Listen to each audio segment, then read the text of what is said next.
What do you do on those days when a feeling of gratitude or gratefulness is the last thing that you are feeling?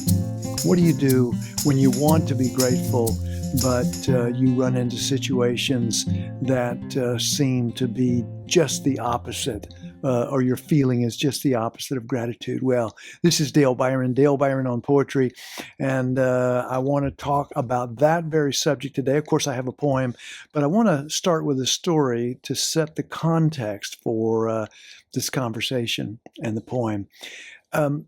I've had the great pleasure and privilege of being longtime friends, and I consider him a mentor, Brother David Steindl-Rast, for many years, who's sort of the father or grandfather of gratefulness practice. And I can remember hearing Brother David talk about this, and someone had asked, can you feel grateful about everything in every situation in your life? And he turned and said, well, of course not. Of course not. There are events that happen, there are difficulties that happen, terrible things that occur that you simply cannot be grateful for. Now, on the other hand, there are many things: friendship, love, a beautiful sunset, a delicious meal. There are many things which we feel a kind of immediate gratitude for, and we don't have to work at that. We just feel grateful for those wonderful, good things. But what about on those days and those situations where gratefulness is the last thing we feel like? That's the last emotion or the last feeling that we have. Well, Brother David said, it goes like this: those things that are incredibly difficult in our lives, we can't be grateful directly for them, but what we can be grateful for is the opportunity to change things, that if we can change them, or if we can work to change them, that we can be grateful to be alive and again, to make changes, or to make changes in ourselves, to grow. If it's a difficult loss, that we can be grateful for that. And in that way, I always thought that, of course, ultimately, gratitude is the answer for all of it. So I wrote a poem some years ago that has been, a number of people. It's been quite popular over the years, but I'll let you be the judge of that. It's called Gratefulness, and I was thinking about how gratitude sometimes can be difficult, how it can be an acquired taste at times, and this is how the poem came through. It's called Gratefulness. Each day, the engine of my gratefulness, each day, the engine of my gratefulness must be coaxed and primed into action. Of course, like any old clunker, it would just as soon stay put. For even after the labored start beats the inertia and the plume of white smoke struggles upward, the same hills always appear,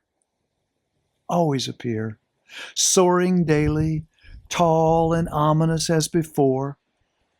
There is the long, slow hill of aging, so gradual and smooth at first, and then that steep grade called the news,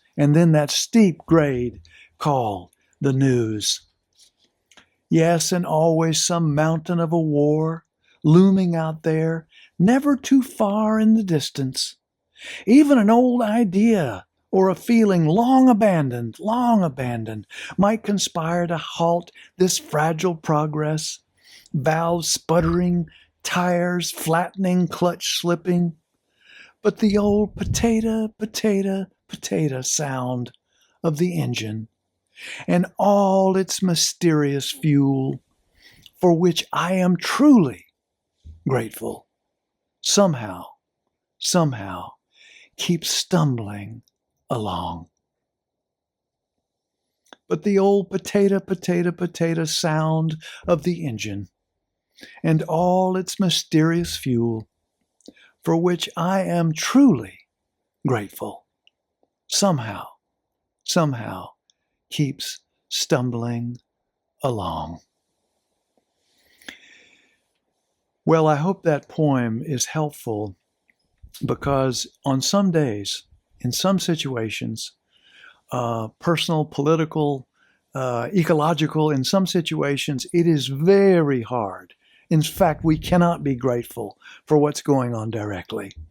But we can be grateful for those times, for those situations, those difficult things. We can be grateful for the opportunity up underneath those things to grow, to shift, or to actually work to change a situation.